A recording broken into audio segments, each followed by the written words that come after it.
भाई, अभी अपने ये जो दूसरा वीडियो लेक्चर है उसमें अपने सीरीज के बारे में पढ़ेंगे। अच्छा, अभी तक हमने सीक्वेंस पढ़ा है। सीक्वेंस के एक शॉर्ट समरी अब तैयार कर लेना दादा। उसमें क्या था कि हमने क्या क्या पढ़ा था। सीक्वेंस की डेफिनेशन है, सब सीक्वेंस। अच्छा, इसमें एक सब सीक्वेंस नहीं बताया, सब सीक्वेंस की डेफिनेशन भी देखनी है आपको, ये मैं बता देता हूँ अभी। और एक आपको रेंज देखना है, और एक आपको ये तो डेफिनेशन हो जाएगी।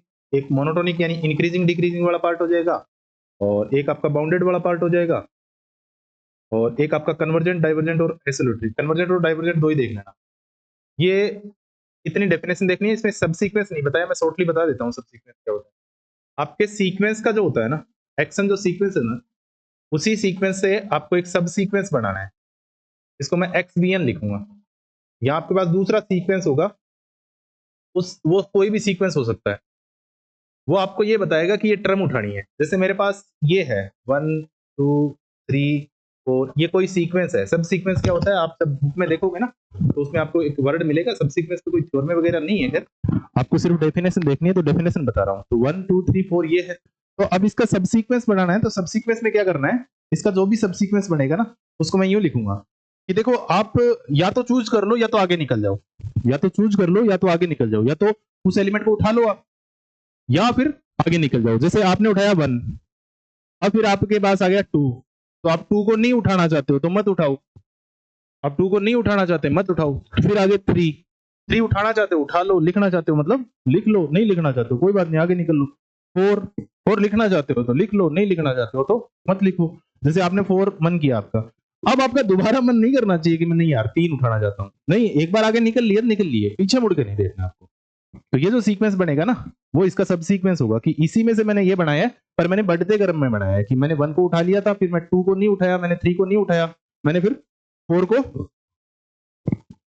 को उठा लिया, 5 को नहीं उठाया, 6 को, जैसे 5 को उठा भी लिया, 6 को नहीं उठाया, एंड सो ऑन चलता गया। तो कहने का मतलब है कि ये जो Vn है ना, वो इंक्रीजिंग सीक्वेंस है। कौन सा है, वर्धमान अनुक्रम है। देखो वर्धमान अनुक्रम क्यों कर रहा हूं, क्योंकि ये आप Vn आपको यही बता रहा है कि कौन सी टर्म आपको मेन सीक्वेंस से उठानी है। पहली उठानी है तो ठीक है। अब जैसे आपने 1 उठा लिया, फिर 2 3 रहने देते हैं यार, 4, फिर आपने मन किया कि नहीं 2 भी रख लेते हैं यार, 1 4 2, फिर आपने कहा कि चलो 3 एक ही तो बचा है, 3 भी ले लेते हैं। अब ये सब सीक्वेंस नहीं है इसका दादा, इसका ये सब सीक्वेंस नहीं होगा। ये आपको पता होना चाहिए क्यों नहीं होगा, ठीक है ना। ये इसका सब सीक्वेंस नहीं होगा। क्यों, क्योंकि ये वर्धमान नहीं है। देखो, पहले के बाद दूसरी टर्म या तो उठाओ या तो मत उठाओ, या फिर दूसरी उठा ली तो तीसरी उठाओ या फिर मत उठाओ, या तो रखो या तो मत रखो। अब चौथी पे आने के बाद में दूसरी और तीसरे के बारे में नहीं सोचना है कि उठाया था कि नहीं, आगे बढ़ते जाओ, पीछे मुड़ के नहीं देखना। तो ये वर्धमान हो गया ना, कि पहली ये टर्म बताएगा आपको कि पहली दूसरी। जैसे ये दे दिया 2n - 1 2n + 1 अपॉन 3 दे दिया, जैसे Vn का ये मान दे दिया, और Xn मेरे पास ये सीक्वेंस है। अब आपको ये कह देगा सब सीक्वेंस बनाओ इसका, तो सब सीक्वेंस इसको देख के बनाना है। देखो इसका सब सीक्वेंस किससे बनेगा, इसमें रखो आप 1 रखो, तो 2 + 1 क्या हो जाएगा, 2 2 × 1 क्या हो जाएगा 2, 2 + 1 क्या हो जाएगा 3, 3/3 क्या हो जाएगा 3/3 हो जाएगा 1। यानी आपको पहली टर्म उठानी है तो आप 1 उठा लो, फिर आप 2 रखो, 2 × 2 4, 4 + 1 5, 5/3 कुछ टर्म नहीं है, छोड़ दो। फिर आप 4 पे जाओ, नहीं उठेगा, 6 पे जाओ, या फिर 3 पे जाओ, कहां जाएगा 4 पे। तो 4 पे जाओगे तो 2 × 4 8, 8 + 1 9, 9/3, 9/3 हो जाएगा 3। यानी आपको तीसरी टर्म उठानी है। ये आपको बताएगा, ये फर्स्ट टर्म के बारे में बता रहा है, फिर ये कह रहा है तीसरी टर्म उठाओ। तो तीसरी टर्म क्या है 3। इस प्रकार से टर्म बनाओ आप। ये दूसरा जो सीक्वेंस होता है ना, जिसको आप सीक्वेंस से सब सीक्वेंस बनाना चाहते हो, वो आपको टर्म बताता है कि कौन सी टर्म उठानी है। जैसे यहाँ आप जो भी नंबर डालोगे ना, अन की जगह नेचुरल नंबर डालते जाओ, तो आपको जो टर्म मिलती जाएगी। तो सिंपल सी बात है, यहाँ से शायद डेफिनेशन वगैरह पूछ सकता है, बाकी क्वेश्चन नहीं पूछेगा। क्लियर है, क्योंकि इस पे क्वेश्चन है नहीं यार, सीधी बात। और एक इसमें कोसी वाला है, ये भी आपने स्किप कर गए थे। तो कोसी की डेफिनेशन देख लेना, क्वेश्चन मत देखना। कोसी की डेफिनेशन देख लेना, डेफिनेशन वही है, xm - xn is less than fl is equal to l for all l less than f। Simple सी मामला है यार, वही है लिमिट वाला ही। तो देख लेना। अब देखो अनंत श्रेणी, इसमें से क्वेश्चन बनेगा। अनंत श्रेणी में क्या देखना है, अनंत श्रेणी में आपको एक तो मेथड देखना है। अनंत श्रेणी करवाया है मैंने वैसे तो चैप्टर, फिर भी आप देख लो कि अनंत श्रेणी क्या होती है। सीक्वेंस से बनेगी, पहली बात ये बात याद रख लेना, शॉर्ट में देख लो, सीक्वेंस से बनेगी। बढ़ाड़ी और ये बढ़ेगी नहीं बढ़ेगी इस बात को छोड़ो, बना के देगा ये आपको सीक्वेंस। एक तो इसमें अनंत पद होगी, एक श्रेणी होगी जिसमें अनंत पद होंगे, अनंत पद होंगे। अब आपको एक तो इसमें देखो, आपको एक सीरीज दी जाएगी और सीरीज के बारे में पूछेगा कि कन्वर्जेंट है कि डाइवर्जेंट है, और ज्यादातर ये सिद्ध करवाएगा कि सिद्ध करो वो कन्वर्जेंट है। तो अच्छी बात तो ये है कि इसमें आपको आंसर मिल जाएगा, पहले ही आंसर निकालना नहीं होगा, तो आपको आंसर निकाल के ही दे देगा। ये सीक्वेंस एक मिनट।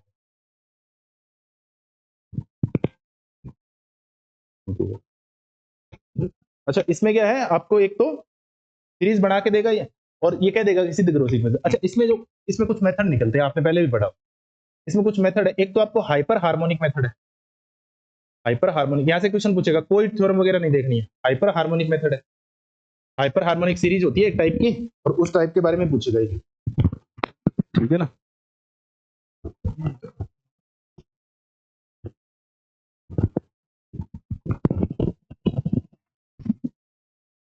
तो ये मेथड वगैरह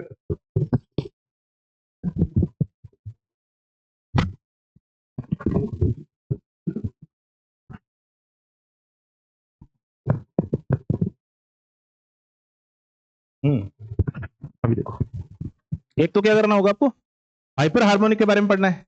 एक इसमें कुछ टेस्ट है, जैसे डी मॉर्गन हो गया, डिलेम्बर हो गया, और राबे हो गया, और कुछ लोगरिथम टेस्ट है, 2-3 लोगरिथम है। एक इसमें गॉस आएगा, ये गॉस टेस्ट, ठीक है। इसमें सबसे इंपॉर्टेंट राबे टेस्ट है, 2-3 फेल करवाएगा, राबे पे शायद आपको आंसर मिल जाएगा। तो राबे टेस्ट इंपॉर्टेंट है, राबे टेस्ट से आपका आंसर आ ही जाएगा लगभग लगभग, आपको ऐसे ही क्वेश्चन है, या फिर आपको देख के पता चल जाएगा कि इसमें लोगरिथम मेथड लगेगा या नहीं लगेगा।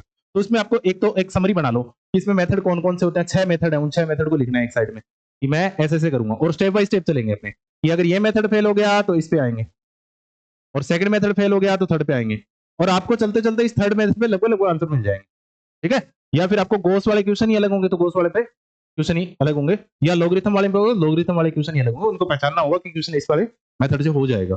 तो लगभग इस वाले पैटर्न पे, जो पहला पैटर्न है उस पे आपको क्वेश्चन मिल ही जाएगा। देखो मैं आपको सीरीज से करवाता हूँ कि सबसे पहले क्या करना है सीरीज वाले चैप्टर में। अच्छा, सीरीज दिखती कैसी है, ये सीरीज है भैया, 1 + 1/2 + 1/3 + 1/4 + 1/5 एंड सो ऑन इन्फिनिटी, ठीक है ना। ये सीरीज है आपकी, ये सीक्वेंस था 1/n, इससे एक सीक्वेंस बना 1, 1/2, 1/3, अनंत पद मिलेंगे, उन अनंत पदों को जोड़ दो, जोड़ने से जो सीरीज मिलेगी वो सीरीज श्रेणी हो जाएगी। जैसे आपने समांतर श्रेणी, हरात्मक श्रेणी, ये वाला गुणोत्तर श्रेणी वाला पार्ट पढ़ा था ना, वही है, वहां फाइनाइट टर्म थे या इनफाइनाइट, बस इतना सा मामला है। वो एपीजीपीएचपी थी, यानी वहां कुछ गुणोत्तर माध्य में सार्वनुपात निकालते थे, समांतर माध्य के लिए हम, या फिर एपी के लिए हम सार्वंतर ढूंढा करते थे, तो वो वाला केस नहीं है। ये सीरीज होगी, रैंडमली कोई दे देगा और उसमें आपको कन्वर्जेंट और डाइवर्जेंट देखेगा, तो उसमें तो एक तो थ्योरम है, सबसे बड़ी बात तो यही है, इस पे छोटा क्वेश्चन मार्क। ये देखो, अगर ये कन्वर्जेंट और डाइवर्जेंट पे ही है कि अगर ये अभिसारी होगी ना, याद भी रख लेना यार, limit n tends to infinity u1 = 0 होगा, 0 नहीं होगा, सॉरी, ये बात याद रख लेना यार। अब आप इसको रिवर्स में याद मत कर लेना कि limit n tends to infinity u1 = 0 आएगा तो अभिसारी आएगा। पहला टेस्ट ही मान लो इस बात को, क्या मान लो इसको, फर्स्ट टेस्ट ही मान लो। जो क्वेश्चन आ रहे हैं वही बता रहा हूं मैं, क्योंकि वैसे ये क्वेश्चन काफी लेंथी है, कैसे लेंथी क्या है, ये चैप्टर पूरा लेंथी है, कम से कम 15 से 16 दिन लगते हैं, 15-16 पीरियड लगते हैं इसको खत्म करवाने में। तो यहाँ आप अगर 1-1.5 घंटे में करोगे तो सीधी सी बात है, मैं इसको रिवाइज ही करवा सकता हूँ, पूरा तो नहीं करवा पाऊंगा, फिर भी देख लो। पहला टेस्ट ही, अपने माइंड में एक माइंड सेटअप करो, एक पेज लो व्हाइट, और उसमें लिखो कि सबसे पहले क्या करके देखना है कि अभिसारी होगा तो limit tense to infinity u1 = 0 हो जाएगा। क्लियर है। सबसे पहले आपको क्या करना है, अगर अभिसारी होगा तो limit n tends to infinity = 0 होगा। ये याद मत कर लेना यार दादा, कि limit n tends to infinity होगा और आपने u1 किया और आंसर 0 आ गया, तो इसका कतई मतलब नहीं है वो अभिसारी है। नहीं, अगर अभिसारी दिया है कि मैं कह दूं कि देखो ये सीरीज अभिसारी है, हाँ, तो फिर limit n tends to infinity u1 = 0 होगा। और यदि limit n tends to infinity u1 = 0 आ गया तो नहीं कह सकता मैं अभिसारी होगा या अभिसारी होगा, और यही फंसोगे आप सबसे पहले। तो आपको ये याद रखना है, याद मत रखो दादा, इसको याद रखो। इससे मैं एक टर्म बनाता हूं कि limit n tends to infinity लगाऊंगा सबसे पहले, u1 क्या है, अनुआ पद है, और अगर वो 0 नहीं आया तो अपसारी होगा पक्का। अभिसारी और अभिसारी में सबसे पहले यही निकाल देता हूं मैं। तो मैं इसका मेथड लिखता हूं ना, आप देखना। शॉर्ट नोट्स बनाओ, क्या बनाओगे, क्वेश्चन कैसे पूछेगा, अपसारी और अभिसारी पे सीरीज के क्वेश्चन पूछेगा। सबसे पहले क्या है, आपको क्या करना है, limit n tends to infinity u1 लगाना है। आंसर 0 नहीं आया, अपसारी होगा। पहले तो ये लिख लो, सबसे पहले तो यही काम करके देखना है। सबसे पहले तो यही काम करके देखना है। अगर वो n टेंड्स टू इन्फिनिटी पे, जैसे मैं एक क्वेश्चन करवाता हूं आपको, फिर हम टेस्टों पे बात करेंगे बार बार।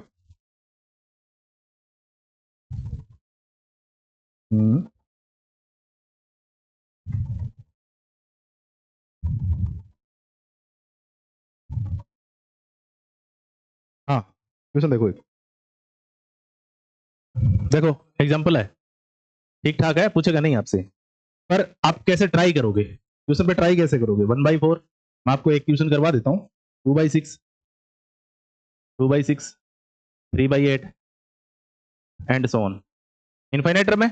अच्छा, इसमें सबसे पहले तो आपको u1 लगाना है। देखो आपको पहला टेस्ट यही है, फर्स्ट टेस्ट ही मान लो इसको।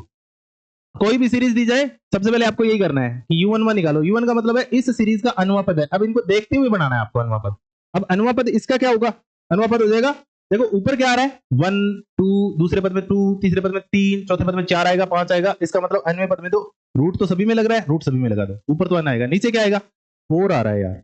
तो क्या करूं मैं कि यहाँ अगर मैं n इसके नजर से देखूं तो 3n+1 कर दूं, तो n की जगह मैं नीचे 3n+1 कर दूं तो पहला टर्म तो आ जाएगा। n की जगह 1 रख किया तो 3 4 हो गया। फिर दूसरा आ रहा है क्या, दूसरा नहीं आएगा यार, क्योंकि n की जगह 2 रखोगे, 2 रखोगे, 3 और 4 1 7, फिर यहाँ 6। तो यहाँ क्या करें हम, थोड़ा दिमाग लगाओ, n+1 इंटू 2 कर लें क्या, बोलो भाई, n+1 इंटू 2 कर लें, बोलो बोलो, क्या कर लें, ये लिख लूं क्या, देखो सबसे पहले क्या लगाओ, ये n+1 है, ठीक है। अब देखो n की जगह क्या रखो, 1 रखो, तो 1+1 क्या हो जाएगा, 2, 2 इंटू 2 4 आ रहा है। फिर दूसरा, सारे आने चाहिए। फिर दूसरा देखो 2+1 2 रखूं मैं, n की जगह 2 रखूंगा, 2 1 3 3 2 अच्छा है, नीचे वाला आ रहा है। फिर 3 रखूंगा, 3 1 4 4 2 8। ये देख के बनाना आना चाहिए, ये पहले अगर आपने प्रैक्टिस किया तो इजीली बना लोगे। नहीं वहां आप फ्री होंगे वैसे, तो वहां देख के देख लेना सीरीज वाले क्वेश्चन में। इतना भाई 2.5-3 घंटे का टाइम मिलेगा उसमें, इतना नहीं है कि आपको इसमें इतना टाइम लगेगा। 3 ही क्वेश्चन बड़े आने वाले हैं, 5 होंगे उसमें से 3 करने होंगे। तो यहाँ से बड़ा क्वेश्चन बनता है, जो 12-13 नंबर का क्वेश्चन बनेगा वो यहाँ से बनेगा। तो ये तो है नहीं कि ये दे देगा और वो आपसे पूछ लेगा, नहीं, स्टार्ट यहीं से करेंगे। क्लियर, तो ये हो जाएगा u1 इज इक्वल टू, अब देखो आपको क्या करना है, सबसे पहले लिमिट लगानी है। सबसे पहले क्या लगानी है, लिमिट लगा लो सब, लिमिट लगाओ। लिमिट लगाने का वही तरीका, ऊपर क्या है, इसको मैं √n और नीचे वाले पे रूट अलग लगा दो। अब इसको मैं ऐसे लिख सकता हूँ ना, √n ऊपर बड़ा है और ये √2 भी बड़ा है, और यहां से मैं काम करता हूँ, n कॉमन ले लेता हूँ, तो n बाहर आएगा तो रूट लगे वो आएगा, और यहाँ क्या बच जाएगा, अंदर बच जाएगा इसके रूट तो पड़ा ही है, ये हो जाएगा 2 इंटू 1+1/n।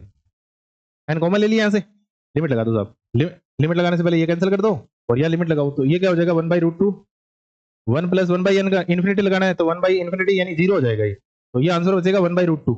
1 + 0 यानी 1, 1 इंटू √2 यानी √2। क्या ये 0 हो गया क्या, 0 नहीं हुआ, 0 नहीं होता, पक्का अपसारी है। मैंने क्या लिखा है, लिमिट लगाओ सबसे पहले u1 पे, और u1 अगर 0 नहीं आया तो अपसारी होगा, तो ये अपसारी। क्लियर है, इतना सा काम करना है पहले वाले मेथड। फर्स्ट मेथड ही मान लो इस बात को, आगे कुछ करना नहीं है। अच्छा,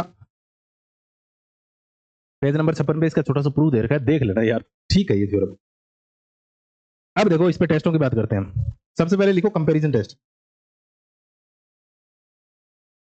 कंपैरिजन टेस्ट से पहले लिखो, इस पे एक ये इंपॉर्टेंट है, हाइपर हार्मोनिक। देखो सेकंड टेस्ट देखो, पहले इस पे एक बात और लिखो, अब हाइपर हार्मोनिक। कई बार आपको ऐसी सीरीज देगा, हाइपर हार्मोनिक सीरीज मिलेगी आपको, हाइपर हार्मोनिक श्रेणी मिलेगी। वो क्या होगी, वो इस प्रकार से होगी, देखो 1/1 की पावर p, 1/2 की पावर p, 1/3 की पावर p, 1/4 की पावर p। अब ये सीरीज पहचानना है कि ये सीरीज है, और चलते चलते 1/n की पावर p। ठीक है, अब ये बहुत बार पूछा गया है, ये टेस्ट पूछा गया है, तो ये टेस्ट तो आपको 59 पे मिला है, और मैंने नोट्स भी मैंने शायद अवेलेबल करवा दिए है। आप नोट्स शायद इस पे मिल जाएंगे आपको, टेलीग्राम चैनल पे मिल जाएंगे, और अगर नहीं है तो मैं इसकी पीडीएफ टेलीग्राम चैनल पे सेंड कर दूंगा। टेलीग्राम चैनल देख लेना आप। तो या फिर इसी के जो वीडियो है उसके लिंक में हम पीडीएफ डाल देंगे, उसका एक लिंक डाल दूंगा टेलीग्राम चैनल का। मुझे कंफर्म नहीं पता है यार टेलीग्राम चैनल का लिंक क्या है, मैं लिंक को डिस्क्रिप्शन बॉक्स में पिन करवा दूंगा, तो वहां से आप मैच कर लेना और वहां से ये पीडीएफ ले लेना। और अब तो क्या ही पीडीएफ लोगे, सीधा याद रखो पेज नंबर 59 पे है, थोड़ा बहुत प्रूविंग देख लेना इसका, एक दो बार पूछ लिया गया था, पेज नंबर 59 पे है नवकार की बुक, तो देख लेना, ठीक है। अच्छा इस पे क्वेश्चन भी इंपॉर्टेंट है, क्वेश्चन आते हैं इस पर, ज्यादा मोस्ट इंपॉर्टेंट जो चीजें है वो क्वेश्चन है। अच्छा इसमें आपको पी की वैल्यू देखनी है, अगर पी की वैल्यू 1 से बड़ी है तो वो कन्वर्जेंट होगा, और अगर पी की वैल्यू 1 या 1 से छोटी है तो वो डाइवर्जेंट हो जाएगा। बस इतनी सी बात याद रखनी है, याद रख लोगे, शॉर्ट नोट्स बना लेना भैया, ये दूसरा ही टेस्ट मान लो आपका। जैसे मैं कह दूं 1/1 प्लस 1/2 की पावर 2 प्लस 1/3 की पावर 2 प्लस 1/4 की power 2 plus on 1/n2 plus on. तो आपको क्या कर रहे हैं, आप देखो भाई ये हाइपर हार्मोनिक है ना, क्योंकि 1 की पावर समथिंग 1/2 की पावर समथिंग 1/3 की पावर समथिंग, ये समथिंग देखना आपको, सबकी पावर सेम होगी, पी है सबकी, तो पी पे पता लगा होगा पी की वैल्यू क्या है, 1 से बड़ी है, अगर पी की वैल्यू 1 से बड़ी है तो कन्वर्जेंट है, और अगर पी की वैल्यू 1 या 1 से छोटी होती तो डाइवर्जेंट। अगर यहाँ 1/2 होता ना, 1/2 होता तो डाइवर्जेंट हो जाती, क्योंकि ये वैल्यू 1/2 से छोटी हो जाती। क्लियर है, ये हाइपर हार्मोनिक टेस्ट है, इस पे कुछ क्वेश्चन है देखते हैं, ठीक है। इसमें लिखो कंपैरिजन टेस्ट, कंपैरिजन टेस्ट तुलना परीक्षण, जो इंपॉर्टेंट है वो करवा रहा हूँ। अच्छा हाइपर हार्मोनिक स्पेशल नहीं आएगा, हाइपर हार्मोनिक तुलना में आएगा। तो पहला मेथड, एक मेथड तो आपका U1 वाला हो गया, फर्स्ट मेथड तो क्या हो गया, पहले तो आप क्या सोचोगे, लिमिट लगाऊंगा मैं पहले पद पे, नहीं तो अब सारी है, तो अब सारी है, क्लियर है भैया। दूसरा मेथड क्या हो गया, अब हाइपर हार्मोनिक मैंने सेकंड मेथड के लिए बताया है, ये है कंपैरिजन मेथड, ये बस शॉर्ट बना लो आप, तुलना परीक्षण। तुलना परीक्षण में क्या होगा, ये लिखना आप, limit n tends to infinity, अब मैं बता दूंगा सारा, याद आ जाएगा आपका, U1/Vn is equal to L आएगा, डज नॉट इक्वल टू 0 आना चाहिए, बस ये बात लिख लो, मैं बता देता हूं। तो नीचे लिखना U1 व Vn एक साथ, एक साथ अभिसारी या अपसारी होगी,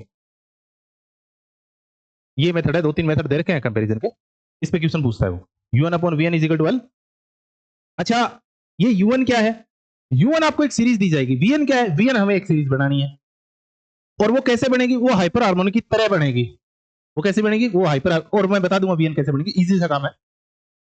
अगर मैं फिर क्या करूंगा, U1 और Vn को डिवाइड करके लिमिट लगा लूंगा n टेंड्स टू इन्फिनिटी, अगर उसका आंसर L आ गया, L का मतलब एक परिमित आंसर आना चाहिए, L का मतलब क्या है, एक परिमित आंसर आना चाहिए, पर परिमित में क्या नहीं आना चाहिए, अशून्य है, जीरो नहीं आना चाहिए साहब, कहीं जीरो आ जाए, जीरो आ जाए तो टेस्ट ही फेल हो जाएगा, फिर तुलना परीक्षण फेल हो जाएगा, फिर डिलेम्बर लगाएंगे, समझ रहे बात को। तो देखो जैसे क्वेश्चन करवाते हैं, याद रख लेना, एक रफ पेज ले लो, A4 पेज ले लो, जिसमें हम फोटोकॉपी निकलवाते, और उसमें लिख लो, सबसे पहले तो ये करेंगे क्वेश्चन में, फिर ये करेंगे, अगर वो फेल हो जाता है ये करेंगे, नहीं तो इससे आंसर आ जाएगा, नहीं तो फिर ये करेंगे, ठीक है। जैसे ये तुलना परीक्षण है, दूसरा टेस्ट कौन सा है, तुलना परीक्षण है, तुलना परीक्षण में क्या करेंगे, U1/Vn करेंगे, लिमिट लगाएंगे, आंसर L आना चाहिए, आंसर क्या नहीं आना चाहिए, जीरो नहीं आना चाहिए, क्या नहीं आना चाहिए, जीरो नहीं आना चाहिए, फाइनाइट आना चाहिए, फाइनाइट तो है ही है, L का मतलब L लिखा ही इसलिए है क्योंकि कन्वर्जेंट के बारे में पता कर रहे हैं। तो देखो Vn आपको हाइपर हार्मोनिक की मदद से पता चलेगा कि वो कन्वर्जेंट है या डाइवर्जेंट है, वो कौन बताएगा, हाइपर हार्मोनिक भी बताएगा कि पी की वैल्यू अगर 1 से बड़ी हुई तो कन्वर्जेंट हो जाएगा, पी की वैल्यू अगर 1 या 1 से छोटी हुई तो डाइवर्जेंट हो जाएगा, और अगर Vn कन्वर्जेंट है तो U1 भी कन्वर्जेंट होगा, और अगर Vn डाइवर्जेंट है तो U1 भी डाइवर्जेंट होगा। इसमें मैं इंपॉर्टेंट एग्जांपल बताता हूं आपको, पहला ये एग्जांपल इंपॉर्टेंट है भैया, इसमें पेज नंबर 61 पे 3-4 एग्जांपल दे रखे हैं, वो देख लेना दादा। देखो मैं आपको ये बताता हूँ, जैसे एग्जांपल नंबर फर्स्ट का 3-4 पार्ट है, उसमें आप इंपॉर्टेंट लगाओ, एक तो फर्स्ट है एक सी है, एक तो ए है एक सी है, मैं फर्स्ट वाला दिखाता हूँ आपको, इंपॉर्टेंट लगाना फर्स्ट और सी दोनों करोगे आप, 1/2 प्लस √2/5 प्लस √3/8, कई बार तो ये U1 पद दे देगा और कई बार नहीं देगा, छुपाएगा, तो वो आपको बढ़ाना पड़ेगा, ये डैश डैश लगा सकता था, फिर आपको बढ़ाना पड़ता, यहाँ इसने दे रखा है तो लिख ही लो 3n-1, ठीक है ना, और अनंत श्रेणी है। अब इसमें ये पूछेगा कि निम्न श्रेणी कन्वर्जेंट, ये कह रहा है जांच कीजिए कि निम्न श्रेणियां अभिसारी है या अभिसारी है, तो आपको क्या करना है, U1 लिखो इसका पहले, यही होता है मेथड, सबसे पहले U1 लिखो, सबसे पहले क्या लिखो U1, सॉल्यूशन में क्या लिखो U1 लगा दो, √n/3n-1, सबसे पहला मेथड यही है कि आपको U1 मिल गया, आप लिमिट लगा लो उसको, लिमिट लगा के अपने दिमाग में लिमिट लगा के देखो, देखो आप अगर वैसे करना चाहते हो, since limit n tends to infinity u1, तो limit n tends to infinity root n upon, यहाँ से n कॉमन आ गया, ये हो जाएगा 3 plus minus 1/n, root n cancel होगा, नीचे 1/√n बच जाएगा, और ये क्या हो जाएगा 1/3 माइनस 1/n। लिमिट लगा दो साहब, लिमिट लगाओगे तो आंसर क्या आ जाएगा, लिमिट लगाओ, लिमिट लगाओगे तो ये हो जाएगा 1/√∞ यानी इन्फिनिटी, और 1 माइनस 1/∞ यानी 0, तो 1/3 इंटू 0, तो ये हो जाएगा 0। मैंने क्या कहा था पहले टेस्ट में, थोड़ा ध्यान से देखना, मैंने यही तो कहा था कि अगर 0 नहीं आए ना तो अपसारी होगा, पर यहाँ तो 0 आ गया यार, तो यानी ये वाला मेथड तो चलेगा नहीं 0, तो आप नहीं कह सकते कि वो अपसारी है कि अभिसारी है। अगर ये 0 आ जाता, सॉरी अगर ये 0 नहीं आता तो मैं श्योर था कि ये अपसारी होगा, यही है। अगर ये 0 नहीं आता तो अपसारी था, पर यहां तो 0 आ रहा है यार लिमिट लगाने के बाद में, तो नहीं पता चल रहा है। कंपैरिजन टेस्ट आपकी बुक में यहां से स्टार्ट कर रखा है, आप यहां से भी स्टार्ट कर सकते हो, तुलना परीक्षण से। दूसरा काम क्या है, तुलना परीक्षण से, बस ये स्टेप चलते जाने हैं आपके। तुलना परीक्षण, तुलना परीक्षण क्या होता है कि आप u1 लिखो दोबारा, u1 क्या है √n/3n-1। अब तुलना का मतलब होता है कंपैरिजन करना है किसी दूसरी सीरीज से। अब वो दूसरी सीरीज क्या है वो आपको बनानी है, वो आपको यहां से देख के बनानी है। आप क्या काम करो, u1 को थोड़ा ठीक लिख दो। u1 को ठीक लिखने का मतलब क्या है, इसको लिखो √n, यहां से n कॉमन ले लो। आप ऐसा ही करना है हर बार कि आप शुद्ध लिखो कि जब तक डिनोमिनेटर और नोमिनेटर में जब तक n है उस n को कैंसिल करने की कोशिश करो। अब शुद्ध लिखने की कोशिश करो कि ऊपर n नहीं बचना चाहिए। ऊपर क्या नहीं बचना चाहिए, तुलना परीक्षण अप्लाई हो जाएगा अगर n नहीं बचा। देखो यहां √n है, यहां n है, तो काट पीट के शुद्ध करके लिखो, ऊपर आ जाएगा 1, नीचे ये आधा n है, ये पूरा n है, इसका मतलब यहां बच जाएगा √n, लिख सकता हूं मैं √n n की पावर 1/2 या, और नीचे 3 माइनस 1/n। ये आपका u1 है, ये क्या है u1 है। अब तुलना परीक्षण लगाएंगे, अब तुलना परीक्षण vn बनाएंगे हम, तो u1 और vn एक साथ बता देंगे आपको कन्वर्जेंट है कि डाइवर्जेंट है। अगर vn डाइवर्जेंट होगा तो u1 भी डाइवर्जेंट होगा, अगर vn कन्वर्जेंट होगा तो u1 भी कन्वर्जेंट होगा सब।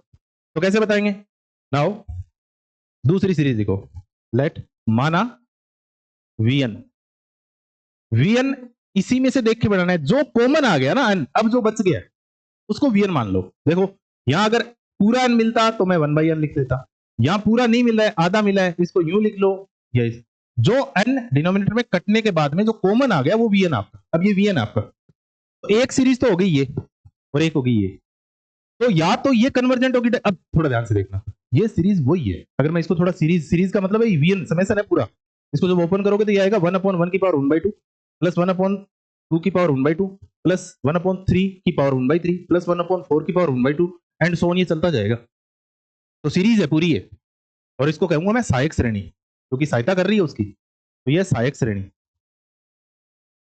तो तुलना परीक्षण क्या कहता है कि आप लिमिट लगाओ n tends to infinity u1/vn पे, u1/vn पे लिमिट लगा दो।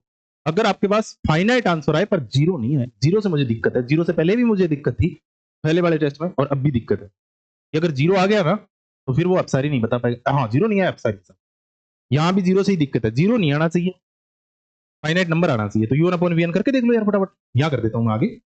u1 क्या है, u1 ये रहा, limit n tends to infinity, u1 क्या है 1/√n 3 माइनस 1/n, और अपॉन में क्या करना है vn, vn ये रहा जो इसी से बनाया है मैंने, 1/√n लिख सकता हूं, √n से √n कैंसिल आउट, क्योंकि ऊपर जाएगा खत्म हो जाएगा। लिमिट लगा दो, अब लिमिट लगाओगे तो आपके पास आंसर क्या आएगा 1 माइनस 3/0 आ जाएगा ना, 3 माइनस 1/∞ और 3 माइनस 0 यानी 1/3 आ गया। 0 नहीं है ना, आपने कहा था 0 नहीं आना चाहिए, फाइनाइट आया, 1/3 आ गया। हम यही चाहते थे, u1/vn करो, आंसर फाइनाइट आ जाना चाहिए, फाइनाइट आंसर आ गया, then we can say that अगर u1/vn का आंसर अगर फाइनाइट आ गया, नॉन जीरो आ गया, then we can say that u1 और vn, देन नीचे ये लाइन लिखना आता है u1 और vn अपसारी या अपसारी होगी एक साथ। जब vn अभिसारी होगी तो u1 भी अभिसारी होगी, और vn अपसारी होगी तो u1 भी अपसारी होगी। vn को कौन बताएगा कि आप अपसारी होगा अपसारी, ये बताएगा vn को बताएगा hyper harmonic. Since vn is equal to, vn है क्या 1/√n का हो चाहे ये पूरी सीरीज है भैया n की पावर 1/2 का हो, तो ऐसे ही तो लिखोगे ना। इसको एक बार मैं लिख के बता देता हूं, 1/n की वैल्यू बार बार लगते जाओ, एन की वैल्यू 1 2 3 रखते जाओ, ऐसे ही मिलेगी। इस वीएन को hyper harmonic by hyper harmonic series, ये हाइपर हार्मोनिक सीरीज है, तो यहाँ पी की वैल्यू कितनी है 1/2। 1/2 क्या होता है 1 या 1 से छोटा, 1 या 1 से छोटा। अगर ये 1 या 1 से मतलब ये हाइपर हार्मोनिक सीरीज की तरह है और ये 1 या 1 से छोटी है, इसलिए हाइपर हार्मोनिक सीरीज में देखो कि अगर पी की वैल्यू 1 से बड़ी होती तो कन्वर्जेंट होता, और अगर पी की वैल्यू 1 से छोटी होती है तो डाइवर्जेंट होता। इसका मतलब 1/2 आंसर आया पी का, तो इसका मतलब ये क्या है डाइवर्जेंट है। कौन डाइवर्जेंट है वीएन डाइवर्जेंट है। आपने कहा है ना यूएन और वीएन एक साथ डाइवर्जेंट और कन्वर्जेंट हो गए, तो वीएन तो डाइवर्जेंट है इसलिए यूएन भी डाइवर्जेंट है, यही पूछा गया, इसलिए यूएन भी डाइवर्जेंट है। नीचे लिख देना अतः यूएन भी डाइवर्जेंट है। तो एक समरी बनाओ दिमाग में, क्या करना है कंपैरिजन टेस्ट में यूएन और वीएन। सबसे पहले तो वही limit N tends to infinity UN, zero नहीं आना चाहिए, जीरो से बड़ी दिक्कत है मुझे, जीरो नहीं आया अब सारी हो गया साहब, जीरो आ गया। कंपैरिजन पे आओ, कंपैरिजन में क्या करना है limit N tends to infinity UN upon VN. UN कौन है दिया हुआ, वीएन कौन होगा उसी को शुद्ध करके ऊपर से एन को उड़ाने की कोशिश करो, जो हर में जो कॉमन लिया हुआ एन है वो वीएन है, उस वीएन की मदद से यूएन अपॉन वीएन का आंसर लगाओ, लिमिट लगाओ +2 12वीं वाले मेथड से, आंसर आएगा, आंसर नॉन जीरो आना चाहिए, जीरो नहीं आ जाए। नॉन जीरो आ गया, ये जीरो आएगा तो अगला टेस्ट चलेंगे, जीरो नहीं आया 1/3 आया, 1/3 आया तो मैं कह सकता हूं कि आपने कहा था आपका टेस्ट यही है, इसका आंसर जीरो नहीं आना चाहिए, परिमित आंसर आना चाहिए। अगर ये परिमित आंसर आया तो यूएन और वीएन एक साथ कन्वर्जेंट या डाइवर्जेंट होगी। अब वीएन से पूछो, क्योंकि सहायता किसने की है वीएन ने, कि आप कन्वर्जेंट हो कि डाइवर्जेंट हो, वीएन को बताएगा हाइपर हार्मोनिक, क्योंकि ये जो सीरीज बनेगी वो हाइपर हार्मोनिक की तरह बनेगी। यहाँ पी की वैल्यू कितनी वो बता देगी आपको, पी की वैल्यू 1/2 है, ये टेस्ट था हाइपर हार्मोनिक का, पी की वैल्यू 1 से बड़ी तो कन्वर्जेंट, पी की वैल्यू 1 या 1 से छोटी तो डाइवर्जेंट, पी की वैल्यू 1 या 1 से छोटी है इसलिए डाइवर्जेंट है, इसलिए वीएन डाइवर्जेंट है तो यूएन भी डाइवर्जेंट होगा। क्लियर है। अब इसमें इंपॉर्टेंट देखो, हर बार क्वेश्चन ऐसे ही करेंगे। एक इसमें तीसरा जो पार्ट था वो इंपॉर्टेंट लगा लेना भैया, पेज नंबर मैंने नहीं बताया क्या आपको, बताना चाहिए था मुझे, पेज नंबर 61 पे है एग्जाम्पल नंबर 3। अब इसमें यूएन नहीं दे रखा है, यूएन बढ़ाना इंपॉर्टेंट है, ठीक है ना। एक इसमें मोस्ट इंपॉर्टेंट एग्जांपल लगाओ, सेम ऐसा ही क्वेश्चन है, डिट्टो क्वेश्चन है, एग्जांपल नंबर 2 स्टार लगा लो इस क्वेश्चन को, एग्जांपल नंबर 2 का ए पार्ट है, लिख देता हूं मैं 2 अपॉन पेज नंबर 63 है, छपेगा ये 1 की पावर पी, 3 अपॉन 2 की पावर पी, 4 अपॉन 3 की power P and so on. तो इसमें यूएन नहीं दे रखा है, देखो आप क्या करोगे एनवा पद निकालो उसमें लिमिट लगा देना, आंसर जीरो नहीं है कन्वर्जेंट डाइवर्जेंट हो जाएगा स्पेशली, और ये जीरो आएगा भैया, ये क्या आएगा जीरो आएगा, एन की पावर पी करोगे लिमिट लगाओगे इन्फिनिटी की पावर समथिंग, इन्फिनिटी आंसर आएगा 1 upon infinity is equal to zero आ जाएगा, तो वो वाला मेथड फेल हो जाएगा जो अपना मेन मेथड है। अब आप कंपैरिजन टेस्ट आओगे, तो कंपैरिजन टेस्ट में देखो यूएन बनाओ, अच्छा यूएन बनाओगे ना, तो यूएन बनाते वक्त थोड़ा ध्यान रखना इसमें, यूएन क्या बनेगा इसका, ये सारे टर्म बनने चाहिए। अच्छा ये अनंत है, समंदर है, ये पूरा समुंदर है, इसमें से अगर एक दो टर्म उड़ भी जाए या फिर ऐड करना चाहो तो समुद्र में से अगर यार एक जग पानी निकाल लोगे तो फर्क क्या पड़ेगा, कहने का मतलब है एक दो टर्म, अगर देखो एक दो टर्म बनाने से आपको एन में भी दिक्कत आ रही है, जैसे ये यार मैं अगर यहां देखे ये होता सपोज करो ये होता, तो अब आपको दिक्कत आती, अभी भी दिक्कत है, हाँ अब दिक्कत आती है आपको कि यार ये 1 है यहाँ, तो मैं इसको ये से लिख सकता हूँ क्या कि n अपॉन n-1 की पावर p, तो मैंने कहा पहला टर्म बनाओ, तो पहला बनाओगे तो 1 अपॉन 1-1 ये तो जीरो हो जाएगा, क्योंकि n की जगह 1 रखोगे तो ही तो पहला टर्म बनेगा, तो यार 1 अपॉन 0 ये टर्म तो नहीं बन रहा है, आगे वाले बन रहे हैं क्या, n की जगह 1 रखा, जैसे 2 रखा आपने या 1 रखा, सपोज करो n की जगह 1 रखा, तो 2 रखा, 2-1 ये बन गया, 3-1 ये भी बन गया, 4 यानी ये बन रहे हैं, तो इसको उड़ा सकते हो आप, डजंट मैटर, कोई दिक्कत है नहीं मुझे, चलो साहब खत्म हो गया।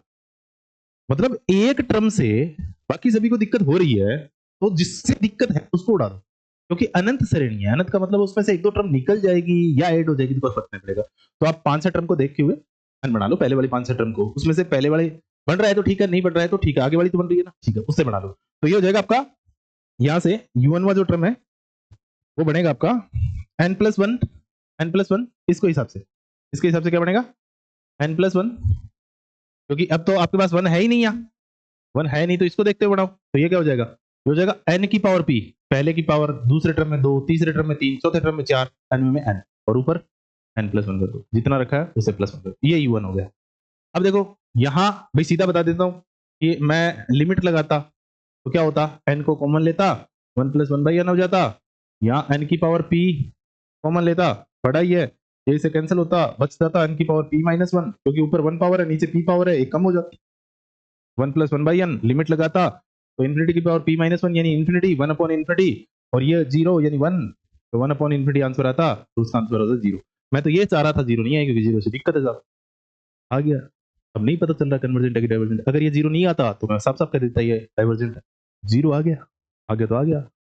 कंपैरिजन पे चलो, लिख देना तुलना परीक्षण से। तुलना परीक्षण क्या होता है? Limit n tends to infinity u1 upon vn, vn तैयार करनी है, तैयार उसको देख के करनी है, उसमें से जो अंश में कॉमन आ रहा है कॉमन ले लो साहब, सब कुछ मैक्सिमम पावर को कॉमन ले लो, नीचे क्या है n की पावर p, शुद्ध करके लिखो, ऊपर कोशिश करो कि हर में जो कॉमन लिया वो रहना नहीं चाहिए, नहीं रहेगा, एक उड़ा दो, नीचे n की पावर p माइनस वन हो जाएगा। vn क्या बनेगा यहां से? vn बनेगा यार, vn जो हर में n के पास मैक्सिमम पावर कॉमन आई है, अब यहां कॉमन क्या है? n की पावर p माइनस वन, ये vn है। अब vn को कौन बताएगा? हाइपर हार्मोनिक बताएगा कि vn और un, भाई limit n tends to infinity u1 upon vn कर लेना, ये इससे कैंसिल आउट हो जाएगा, क्या u1 करोगे तो 1 अपॉन 1/n, n की power p minus one, upon में 1 अपॉन vn करोगे तो 1 अपॉन n की power p minus one, n की पावर p माइनस वन ऊपर चली जाएगी, ये से कैंसिल आउट हो जाएगी, जैसे ही लिमिट रखोगे आपके पास आंसर बना जाएगा, 0 नहीं आया, कंपैरिजन पास हो गया। तो अब भाई फाइनाइट आंसर आ गया, इसका मतलब u1 और vn एक साथ या तो कन्वर्जेंट है या तो डाइवर्जेंट है। अब कौन बताएगा? पहले vn बताएगा, क्योंकि सहायता किसने की है? सहायक श्रेणी कौन है? vn। तो vn को कौन बताएगा? हाइपर हार्मोनिक बताएगा। अब हाइपर हार्मोनिक क्या है कि n की पावर देखो क्या है, तो p माइनस वन आ रहा है। अब आपने क्या था कि p की पावर माइनस वन, यानी ये जो पावर है वो 1 से बड़ी होगी तो कन्वर्जेंट होगी, इसका मतलब p की पावर p पे बात करनी है, तो p greater than 2, p is greater than 2 पे कन्वर्जेंट हो जाएगी vn, और p minus one less than 1 यानी p is less than equal to 2 पे क्या हो जाएगी? डाइवर्जेंट हो जाएगी। तो अगर p की वैल्यू मैं इस वाले क्वेश्चन में दो आंसर आएंगे, p की वैल्यू अगर 2 रखता हूं ना मैं यहां, तब मैं 2 रखता हूं तो क्या हो जाएगा? ये तो हो जाएगा डाइवर्जेंट, क्योंकि vn डाइवर्जेंट हो जाएगा भाई, vn डाइवर्जेंट है, un भी डाइवर्जेंट हो जाएगा। और अगर p की वैल्यू 2 से बड़ी रख देता ना मैं, तो फिर ये क्या हो जाएगा? ये कन्वर्जेंट हो जाएगा, बस ये खत्म। क्लियर है? कर लोगे? अच्छा क्वेश्चन है भाई ये। चलो आगे देखो, आगे एक जैसे क्वेश्चन है भाई, सारे देख लेना। आगे देखो आप, आगे ये अनुपात तुलना परीक्षण तो नहीं है, डी लैम्ब्रेट देखो आप, डी एलम्ब्रेट टेस्ट है, पेज नंबर 77 67 पे, डी एलम्ब्रेट टेस्ट लिख लो आप, डी एलम्ब्रेट। कोई पीपीटी नहीं बनाई है यहाँ, रेशियो टेस्ट बोलते हैं इसको, वैसे यही है कंपैरिजन टेस्ट की तरह। इसमें क्या करना है? इसमें कुछ नहीं करना है, लिमिट साथ साथ में समरी लिख लेना रे, u1 upon u1 plus one is equal to L. अब देखो एल जो भी मान आएगा वो यहां डी एलम्ब्रेट, लैम्बोर्गिनी है, यू मान लो, ये याद रखने के लिए, एक दिन के लिए याद रखने के लिए लैम्बोर्गिनी मान लो इसको, एल को, कि देखो आप समरी बनाना, पहले तो मैंने क्या पढ़ा? Limit n tends to infinity u1 पढ़ा, आंसर 0 नहीं आना चाहिए, अब सारी हो जाएगा। दूसरा मैंने कंपैरिजन पढ़ा, limit n tends to infinity u1 upon vn, answer l आना चाहिए, 0 नहीं आना चाहिए। vn पे डिपेंड करता है कि कन्वर्जेंट है कि डाइवर्जेंट है, vn कन्वर्जेंट u1 भी कन्वर्जेंट, vn डाइवर्जेंट u1 भी डाइवर्जेंट। vn को कौन बताएगा? हाइपर हार्मोनिक बताएगा। इतनी बात पढ़ ली, डीएलम्ब्रेट है साहब, कुछ नहीं करना, vn भी नहीं बनाना, u1 देख लो और u1 प्लस वन देख लो, नाम क्या है? देखो रेशियो टेस्ट है, अनुपात परीक्षण है, रेशियो का मतलब अनुपात परीक्षण है, अनुपात परीक्षण है। अनुपात परीक्षण किया किसने? डी एलम्ब्रेट ने, लैम्बोर्गिनी है ये, डी एलम्ब्रेट मतलब लैम्बोर्गिनी। लैम्बोर्गिनी का मतलब क्या है? आपके पास आंसर एल आना चाहिए, अगर लैम्बोर्गिनी 1 से बड़ा हुआ, लैम्बोर्गिनी 1 से बड़ा हुआ तो कन्वर्जेंट आएगा, लैम्बोर्गिनी 1 से छोटा हुआ डाइवर्जेंट आएगा, लैम्बोर्गिनी 1 हो गया फेल हो जाएगा। इतना सा मेथड नहीं पूछेगा साहब, ये मान नहीं पूछता है, टेस्ट पता होना चाहिए आपको कि लगेगा कैसे। तो तीसरा टेस्ट क्या है? डीएलम्ब्रेट है, डीएलम्ब्रेट को लैम्बोर्गिनी, आंसर क्या आना चाहिए? 1। अब यहाँ देखो 0 से दिक्कत थी, यहाँ 1 से हो जाएगी आगे वाले टेस्ट में, वो पे 2 पे तो 0 पे थी, यहाँ पे 1 से हो जाएगी, एल की वैल्यू 1 आ गई, टेस्ट फेल हो जाएगा। क्या करना है? u1 और u1 प्लस वन करना है, उनका अनुपात देखना है, लिमिट लगानी है, आंसर एल आएगा, एल का मान या तो 1 से बड़ा आएगा या तो 1 से छोटा आएगा या बना जाएगा, 1 से बड़ा कन्वर्जेंट, 1 से छोटा डाइवर्जेंट, आगे वाले टेस्टों में सभी यही है, एल की वैल्यू 1, टेस्ट फेल हो जाएगा। ये है डी एलम्ब्रेट, कौन सा है? डी एलम्ब्रेट। इसमें मैं एक क्वेश्चन करवाता हूं आपसे, जैसे ये क्वेश्चन देख लो, ये क्वेश्चन देख लो, क्वेश्चन मैं आपको इंपॉर्टेंट क्वेश्चन बताता हूँ इसमें। देखो इसमें भैया एग्जांपल नंबर 2 देखो आप, most most most most important है। छोटा क्वेश्चन पूछेगा, ये बड़ा क्वेश्चन तो नहीं है डीएलएमरेट वाला। एग्जांपल नंबर 2 देखो क्या है, ये है निम्न श्रेणी के अभिसरण की जांच करो। 1 square 2 square x 3 square x square n square x की पावर n-1,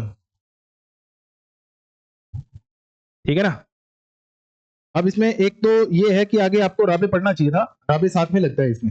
जैसे ये एलिमरेट फेल हो जाता है ना तो राबे लगता है, राबे रेशियो है, राबे भी रेशियो है, ये भी रेशियो, ये दोनों रेशियो टेस्ट है। आगे वाले तो मैं कहूंगा रेशियो ये सारे। मैं डीएलएमरेट पे कोई स्पेशल क्वेश्चन है तो मैं देख लेता हूँ। डीएलएमरेट पे कोई स्पेशल क्वेश्चन है नहीं, ठीक है ना। अच्छा इनके ये जरूरी नहीं है कि ये जो क्वेश्चन दे रखा है ये उससे नहीं होगा साहब, जिससे आपने दे रखा है। यहाँ U1 क्या है, ये है, तो आप limit N tends to infinity लगा सकते हो क्या, तो लगा सकते हो तो लगा लो, लगा सकते हो तो लगा लो, डजंट मैटर। हो जाए तो फिर इसमें लगाने की जरूरत ही नहीं है डीएलएमरेट। अगर नहीं लगा पाओ तो फिर दिक्कत है। तो इसको कैसे करोगे, तो U1 लिखो सबसे पहले। U1 क्या है, ये हो जाएगा n स्क्वायर x की पावर n-1। अब लिमिट लगाओगे तो यार इन्फिनिटी आ जाएगा, परिमित आंसर नहीं आ पाएगा ना। तो परिमित आंसर नहीं आएगा तो U1 वाला मेथड भी फेल हो गया। अब आप सोचो कि Vn लगा लो यार, तो Vn क्या बनाओगे यार, Vn कब बनता है, Vn तभी बनता है जब डिनोमिनेटर में यानी हर में कुछ आ जाए n वाला मामला। तो उसको काटने के लिए मैं ऐसा करता हूं, तो तुलना परीक्षण भी फेल हो रहा है। थोड़ा दिमाग लगाओ यार, सिंपल क्वेश्चन आ गया तो सबसे पहले किसके बारे में सोचो। अगर सिंपल एक लाइन में क्वेश्चन आ गया ना इस प्रकार के x दिए हुए, तो आप जिसमें जिसमें टर्म आ रही है ना x की, उसको फिर किससे सोचो, उससे सोचना ही स्टार्ट करो। किससे, डीएलएमरेट से। ये डीएलएमरेट का ही क्वेश्चन होगा। डीएलएमरेट फेल राबे लग जाएगा, राबे फेल डिमॉर्गन लग जाएगा, डिमॉर्गन फेल लॉन्ग्रेस लग जाएगा, लॉन्ग्रेस फेल गोस लगा लेंगे। तो इतना बड़ा क्वेश्चन नहीं आएगा। तो डीएलएमरेट फेल होगा, राबे एक्सेप्ट कर लेगा आपके क्वेश्चन में, ऐसा ही होगा लगभग लगभग, ठीक है। तो U1 है, तो U1 भाई सबसे पहले क्या करेंगे। अच्छा आपका मन कर रहा है कि U1 मैं फेल करके दिखाऊं पहले उनको, तो यार इतनी मशक्कत मत करना कि आप लगाओ इन्फिनिटी आ जाए, फिर आपको कि देखो साहब ये फेल हो रहा है, फिर आप तुलना लगाओ और तुलना में इतना बड़ा काम करो और फिर तो ये फेल हो रहा है। और तुलना लग ही नहीं रहा है यार, सिंपल सी बात है। तुलना कब लगेगा, जब डिनोमिनेटर और नोमिनेटर साथ में आए, यानी अंश बटा हर कुछ दिया हो ना फंक्शन में, तो आता है श्रेणी में कुछ दिया हो। यहाँ तो अंश में मामला चल रहा है तो क्यों लगाऊंगा मैं। तो सबसे पहले किसके बारे में सोचूंगा, डीएलएमरेट के बारे में। डीएलएमरेट क्या है, U1 करो आप। U1 क्या है, n स्क्वायर x की पावर n-1 है। तो U1 प्लस 1 क्या हो जाएगा, n प्लस 1, जहां जहां n है वहां वहां n प्लस 1 कर दो, -1 पहले से है, तो ये क्या बच जाएगा, n प्लस 1 का स्क्वायर इंटू एक्स की पावर n, ये मिल जाएगा दादा। अब क्या कर दो, limit n tends to infinity लगा लो इस पे, U1 अपॉन U1 प्लस 1। आपके पास आंसर क्या आएगा, U1 क्या है, n स्क्वायर एक्स की पावर n-1, नीचे क्या हो जाएगा, n प्लस 1 का स्क्वायर एक्स की पावर n। लगाओ limit n tends to infinity, लगा देना यार, limit n tends to infinity n square X N, और x की पावर -1 है, उसको x की पावर -1 लगा के आगे वाले टर्म में नीचे ले आऊंगा, कोई दिक्कत थोड़ी है। n यहाँ से कॉमन आ रहा है, n स्क्वायर कॉमन ले लो, क्योंकि इन्फिनिटी रखना है ना, तो कैंसिल आउट कर लेंगे पहले। ये इससे कैंसिल आउट हो जाएगा, n स्क्वायर से n स्क्वायर कैंसिल आउट हो रहा है, ये x नीचे आ जाएगा, तो ये बन जाएगा आपको 1 प्लस 1/n का स्क्वायर x। लिमिट लगा लो यहाँ, लिमिट लगाओ यहाँ, क्योंकि लिमिट भी तो लगानी है ना, तो लिमिट लगाओ n पे, n पे लगानी है, x पे मत लगा देना, लिमिट लगाओ। तो limit n tends to infinity, ये हो जाएगा 1 प्लस 1/इन्फिनिटी, मतलब 1/इन्फिनिटी 0, तो 1 प्लस 0 का स्क्वायर इंटू क्या हो जाएगा, 1/x अपनी जगह पड़ा है, तो ये बच जाएगा 1/x, क्योंकि 1/1 इंटू एक्स 1/x। अब किस पे डिपेंड कर रही है सीरीज, x पे डिपेंड कर रही है। आपने क्या कहा था कि कोई परिमित आंसर आना चाहिए, तो भाई साहब x पे डिपेंड कर गया, एल मान आ गया इसका, ये एल मान लो। आपने कहा था डिलेमिनेट पास हो जाएगा कब, कि अगर जो मान आया है वो 1 से बड़ा तो कन्वर्जेंट हो जाएगा। तो यहाँ एल की जगह आया क्या है, 1/x, कि अगर 1/x 1 से बड़ा हुआ तो सीरीज आपकी क्या होगी, कन्वर्जेंट होगी। यानी x पे डिपेंड कर रहा है, तो x की वैल्यू क्या होनी चाहिए, लेस देन, इसको मल्टीप्लाई कर लो ना, तो x इज लेस देन 1 हो जाएगा ना, तो x is less than 1, equal to वाला साइन नहीं होगा, तो x इज लेस देन 1 पे क्या हो जाएगा, कन्वर्जेंट हो जाएगा। और सॉरी, और अगर l जो भी आया मुझे नहीं पता, 1/x, x तो कुछ भी हो सकता है ना, और आपने कहा था कि अगर l 1/1 से छोटा हो, 1/1 से छोटा हो, तो यानी x की वैल्यू क्या हो जाएगी, x की वैल्यू हो जाएगी 1 से बड़ी, तो ये हो जाएगा डाइवर्जेंट, तो ये डाइवर्जेंट। और भाई x तो कुछ भी हो सकता है, तो x तो 1 भी हो सकता है ना, 1 हो जाएगा, तो इसका आंसर आ जाएगा 1/1 1। और आपने कहा था डीएलएमरेट फेल हो जाएगा अगर 1 आ जाएगा, तो मैं कहता हूँ 1 हो गया तो तो फिर इस मेथड से तो नहीं पता कर पाओगे, तो दोबारा लगो। अगर x1 ही होता तो सीरीज क्या होती, फिर x1 ही होती तो फिर सीरीज क्या होती, फिर ये आते ही नहीं, फिर ये आते ही नहीं, ये थोड़ी आते फिर उससे। X n minus one x square one ही है, तो सबकी जगह वन रख दो, तो आपके पास आंसर क्या मिल जाएगा। फिर आप पुराने वाले टेस्ट पास कर लो। X is equal to one, तो यूएन क्या मिल जाएगा, u n is equal to, u n क्या था, वन स्क्र टू स्क्र था क्या। एक मिनट रुको यार।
तो आपने देख ही रखा है। 1 मिनट रुकिए। हेलो, ना ना लिया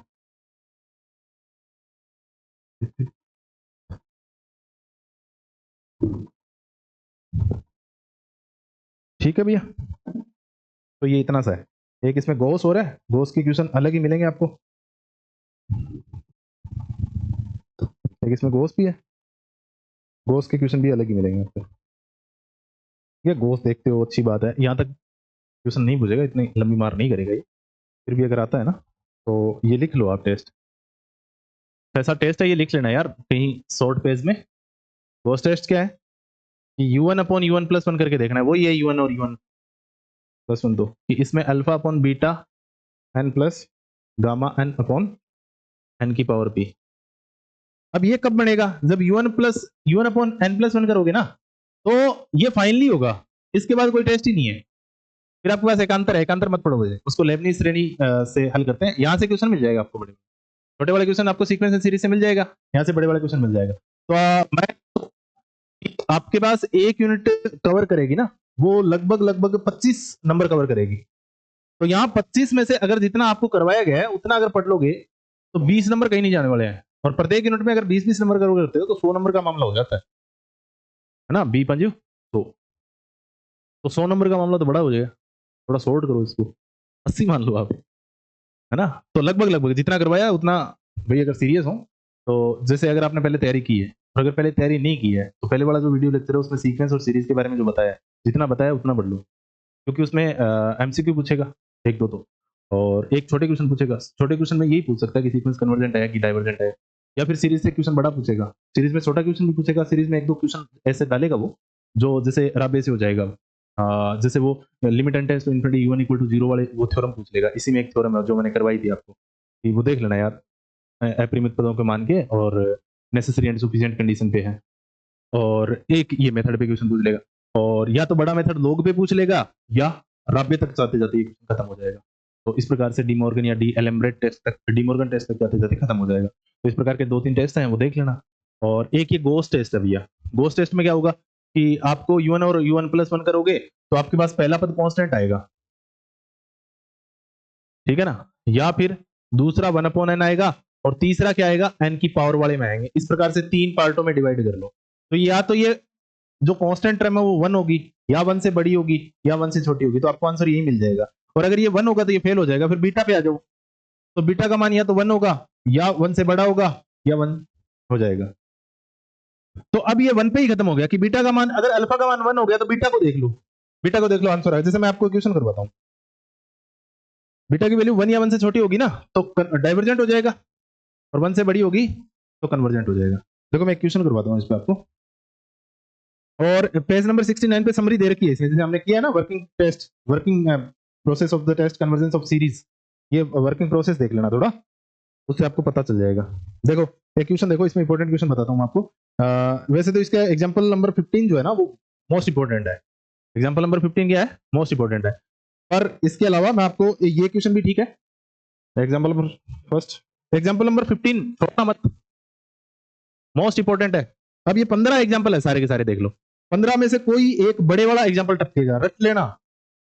1 square, 3 square, 2n minus 1 square, और 2 square, 4 square, 2n square, x की पावर n माइनस 1, ये है। अब u1 क्या है इसका, u1 तो यही है जो दे रखा है। u1 तो क्या हो गया, 1 square, 3 square, 5 square, 2n minus 1 square upon 2 square, 4 square, एक पद में इतने हैं।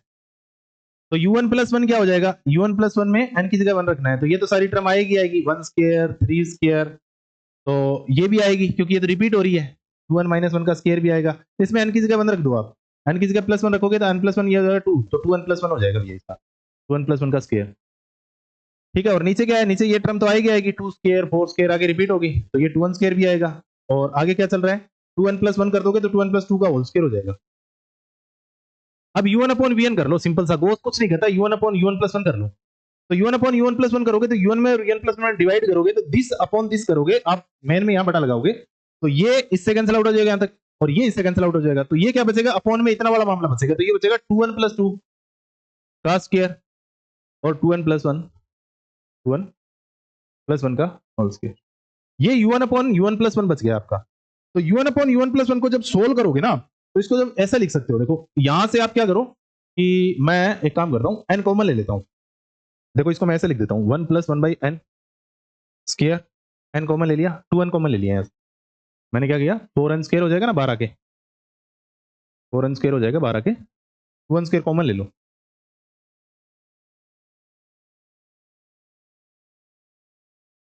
1 स्क्वायर कॉमन ले लो यहाँ से। u1 upon u1 plus one क्या हो जाएगा, 2n स्क्वायर कॉमन लोगे तो ये हो जाएगा 4n स्क्वायर, नीचे क्या बचेगा 1 प्लस वन बाई एन का स्क्वायर, और यहाँ से भी 2n कॉमन ले लो तो ये 12 हो जाएगा 4n स्क्वायर, ये हो जाएगा 1 प्लस वन बाई 2n का स्क्वायर। तो ये 4n स्क्वायर कैंसिल हो जाएगा, ये बचेगा 1 अपॉन एन का स्क्वायर, और ये हो जाएगा 1 प्लस वन बाई 2n का माइनस 2। तो ये आपके पास बाइनोमियल एक्सपेंशन हो गया, 1 प्लस एक्स की पावर माइनस एन, उस वाले मेथड से ओपन कर लेना इसको। तो ये हो जाएगा 1 minus N X minus N into N plus one by factorial 2 into X square. इस वाले मेथड को जब अप्लाई करोगे ना, तो ये तो 1 प्लस, ये तो सीधा हो जाएगा 1 plus one by N square plus 2 by N, और आगे जो बचेगा 1 माइनस एन एक्स, एन की जगह हो जाएगा 2 और एक्स की जगह 1 बाई 2n, तो ये हो जाएगा 1 माइनस एन और सो ऑन। इसको फिर अंदर मल्टीप्लाई कर लेना, दोनों टर्म को जब मल्टीप्लाई करोगे तो बहुत सारी टर्में मिलेगी आपको, और वो इस प्रकार से मिलेगी, देखना ये इस प्रकार से मिलेगा 1 plus one by N minus 4 by N square and plus on, इस प्रकार से मिल जाएगा। तो यहां देखो आपने क्या कहा था कि मेरे पास एक गॉस श्रेणी में इस प्रकार से मिलेगा, u1 upon u1 plus one करूंगा ना मैं, तो मेरे पास ऐसा मिलेगा 1 plus alpha upon N plus beta upon N की पावर पी, यानी एक एन वाला मान लो आप, सॉरी अल्फा, अल्फा वन नहीं अल्फा, ये मिलेगा मुझे alpha plus beta upon N और प्लस गामा अपॉन एन की पावर पी, इस प्रकार से मिलेगा। तो अब देखो एन तक रख लो आप, इतने वाली टर्म आपको आंसर देगा, बाकी आपसे कोई मतलब नहीं है। तो अल्फा की वैल्यू या तो 1 से बड़ी होगी या 1 होगी या 1 से छोटी होगी। अब कंपेयर करो इससे कि अल्फा का मान कितना है, 1 आया, तो अगर 1 आया तो ये आंसर नहीं देगा, अगर 1 से छोटी आती तो डाइवर्जेंट, 1 से बड़ा आता तो कन्वर्जेंट। अब यहाँ 1 आ गया तो टेस्ट, ये अल्फा तो आंसर देगा नहीं, अब टेस्ट फेल नहीं होगा, बीटा आंसर दे देगा, बीटा का आंसर 1 पे भी दे देता है और 1 से बड़ा होता तो भी आंसर दे देता। तो बीटा की वैल्यू 1 या 1 से छोटी होती है तो डाइवर्जेंट होता है, इसलिए ये बीटा की वैल्यू क्या है कंपेयर करते हैं तो 1 आ रही है, इसका मतलब ये डाइवर्जेंट है यहाँ, बस इतना सा आंसर दे देगा। अगर ये 1 से बड़ी होती, जैसे 2 होता तो कन्वर्जेंट हो जाती पूरी सीरीज। क्लियर है भाई, बस इतना सा है ये गोस टेस्ट आपका। तो इस प्रकार से, अच्छा ये पूरे इसमें जो क्वेश्चन है आपका गोस टेस्ट में, तो ये एक जो क्वेश्चन है, अच्छा एक पेज नंबर 85 पे क्वेश्चन आपका एग्जांपल नंबर 3 मोस्ट इंपोर्टेंट है भाई, ये पेज नंबर 85 क्वेश्चन नंबर 3 लिख देता हूं जिसके पास बुक नहीं है, u1, और कम से कम एग्जाम्पल तो आपको करनी चाहिए, और मैं तो यहाँ एग्जाम्पल ही करवा रहा हूँ, अच्छी बात ये है n प्लस वन, बाकी आपको अनसोल्ड अगर देखने हैं तो नोट्स में मिल जाएंगे जो मैंने करवाए हैं, n plus one upon N की पावर माइनस एन, ये है दादा, इसको आप थोड़ा सोल्व कर लेना। पेज नंबर 85 मोस्ट इंपोर्टेंट है, आरयू का फेमस क्वेश्चन, आरयू बार बार पूछता है इस क्वेश्चन को गोस पे। ठीक है भाई, तो ये है, अल्टरनेटिंग सीरीज नहीं करोगे तो भी काम चल जाएगा, और अल्टरनेटिंग सीरीज अगर करना चाहो तो लेबनिज टेस्ट को थोड़ा देख लो, छोटे मोटे क्वेश्चन हम पूछ सकते हैं, जैसे एकांतर श्रेणी का मतलब होता है, मैं करवा ही देता हूँ, 2 मिनट का टॉपिक है, एकांतर श्रेणी होती है इसमें, एकांतर श्रेणी इसी का पार्ट है। एकांतर श्रेणी का मतलब है कि आपको अल्टरनेट मिलेगा, plus minus plus minus plus minus. अभी थोड़ी देर पहले तो पूरी सीरीज में क्या आ रहा है, प्लस प्लस प्लस प्लस, अब इसमें क्या आएगा, plus minus plus minus plus minus, एक टर्म प्लस की, दूसरी टर्म माइनस की, फिर प्लस की, फिर माइनस की, फिर प्लस की, फिर माइनस की। इसमें छोटा सा एक टेस्ट है, लेबनिज टेस्ट, लेबनिज टेस्ट है, ये याद रख लेना, छोटे क्वेश्चन पूछता है यहाँ, बड़ा क्वेश्चन नहीं पूछेगा, बड़े क्वेश्चन तैयार मत करना। ये पूछेगा u1 minus u2 plus u3, इस प्रकार की लेबनिज टेस्ट होगी आपका, बताता हूं आपको, एक बार लिखो आप, -1 की power n minus one into u1 plus on u1 is greater than 0। दो टर्म लगानी है यहाँ, एक तो u1 is less than equal to u1 minus one, और एक है limit n tends to infinity u1 is equal to 0। दो बातें देखनी है आपको, दो ही काम करने हैं। क्या करना है आपको, अल्टरनेटिंग जब भी सीरीज दी जाए ना, तो एक तो ये देखो कि ये जो u1 है ना, आप इस बात को यूं पढ़ लो कि घटती सीरीज चलनी चाहिए,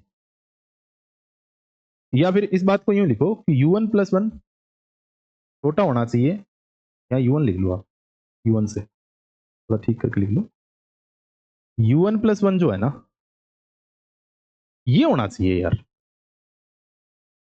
इसलिए -1 लिखा है क्योंकि n नेचुरल नंबर है। आप जल्दी ऐसा याद रख सकते हो कि देखो यहां जब u1 करोगे यानी पहला जो टर्म देख रहे हो ना, तो फिर u1 प्लस वन यानी दूसरा टर्म देखोगे तो दूसरा टर्म छोटा होना चाहिए पहले टर्म से। अगर तीसरा टर्म देख रहे हो तो ये अल्टरनेटिंग चलता जाना है, प्लस माइनस तो हो ही जाएगा। वहां आपको एक ही टेस्ट याद रखना है, कौन सा, लेबनीज। लेबनीज में क्या याद रखना है कि यार u1 minus u2 plus u3 minus u4 so on, इस प्रकार की सीरीज मिलेगी। अभी मैं एक क्वेश्चन करवा देता हूँ, इसमें दो प्रकार के रिजल्ट देखने हैं आपको। एक तो सीरीज जो है ना उसके टर्म है ना वो घटते हुए टर्म में चलनी चाहिए। पहला तो ये है कि प्लस माइनस तो होगा ही। उसके बाद जो संख्यात्मक मान आएंगे ना, जैसे पहले में एक आ गया तो अगले में 1/2 आना चाहिए। अभी पूर्वगामी पद जो पीछे चला गया उससे कम है। फिर ये जो है ना वो आगे जो आएगा, वो आगे जो टर्म है वो 1/2 से छोटी ही होगी। फिर 1/4 आएगा, 1/5 आएगा, इस प्रकार से मैं एग्जाम्पल बता रहा हूँ। और फिर आप उस n पद पे लिमिट लगा दो। अगर ऐसा हुआ तो जो एकांतर श्रेणी है ना वो पक्की कन्वर्जेंट होगी। अगर ये एक साथ दो टेस्ट लगेंगे, जैसे क्वेश्चन देखो आप, एक छोटा सा क्वेश्चन कर लो, बड़ा कोई खेल है नहीं है। अच्छा, इसमें लेबनीज में एक मैं आपको क्वेश्चन याद रखने के लिए सलाह दूंगा, याद रखना उसको, टेस्ट की जरूरत नहीं है। कई बार क्या होता है कि इस प्रकार के क्वेश्चन होते हैं ना वो पूछ लेते हैं। अब देखो इसमें देखो सीधा देख लो आप, लेबनीज टेस्ट करना है, छोटे क्वेश्चन आएंगे 2-3 नंबर के।